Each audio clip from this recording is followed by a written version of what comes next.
du papier, madame, monsieur, bonjour. Différents sont les sujets traités par les parutions ce lundi 13 mai 2024. La marche des travailleurs du samedi dernier revient sur quelques parutions. Dynamise Info titre marche contre la cherté de la vie, le calvaire des populations sous le poids des tasses dénoncées. Décryptage Info note également dans sa parution marche pacifique contre la cherté de la vie au Bénin. Les centrales syndicales désabusées du sous-emploi et du chômage endémique. Diakpata souligne sur la même information, le président Talon est invité à prendre ses responsabilités. Au quotidien Fraternité de Cité, Anselme Amoussou est noté que, je cite, « Cette marche doit être perçue comme un appel pour qu'on sorte de l'impasse actuelle ». Fin de citation. Nous apprend Fraternité. Nous voulons un dialogue qui va produire des effets, clame Moudassirou Bachabi, également cité par le journal La Fraternité. Dans sa parution, le révélateur écrit « Rencontre gouvernement central syndical ». 4 points à l'ordre du jour. Le gouvernement a convoqué la première session ordinaire de la Commission nationale de concertation, de consultation et négociation collective au titre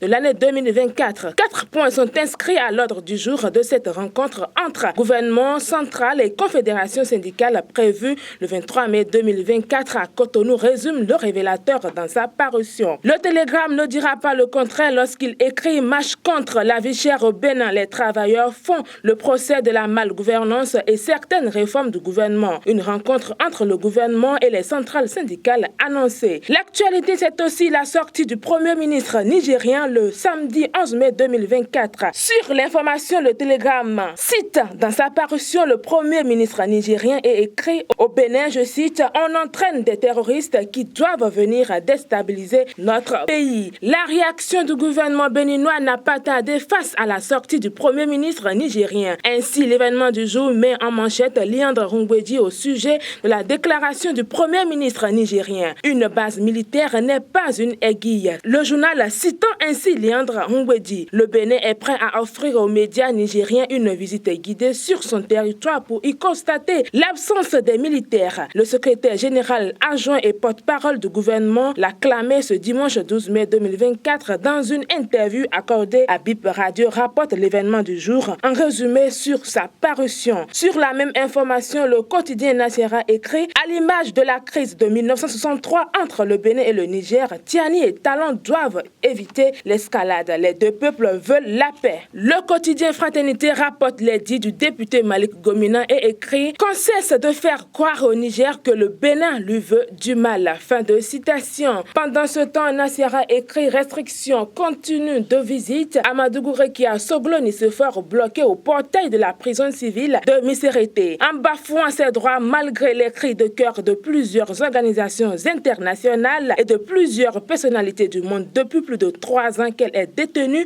dans les geôles de Missérété. L'ancienne garde des Sceaux Rekiat Madougou continue de connaître un isolement digne des périodes nazisme. Là n'est pas le problème puisque les autorités pénitentiaires sont restées sourdes aux différents appels visant à l'allègement des conditions de la détention de la candidate recalée au présidentiel de 2021, rapporte Nassiara. Matin Libre fait la même remarque et note que Soglo est empêché de voir Rekia Madougou. La Boussole aussi rapporte la même information et écrit Nissefor Soglo empêché de visiter Rekia Madougou. Prison civile de Missérété, Nissefor Soglo empêché de visite à Rekia Madougou, rapporte aussi le Télégramme. En pêle-mêle, Dynamise Info titre récurrent cas de vol de vivres destiné aux apprenants. La solution du préfet du Koufo pour faire arrêter le triste phénomène. Harcèlement sexuel à la GTIZ, l'INF donne de la voix et témoigne de son soutien aux victimes, informe le quotidien Primauté dans son journal. Dissidence à la mairie de Kondi, 18 conseillers pour la destitution de la maire Zinatou Saka au CENI. À l'Asie, nous apprend la Boussole. Violence électorale au Bénin, 31 personnes condamnées à des peines de prison et 146 millions d'amendes.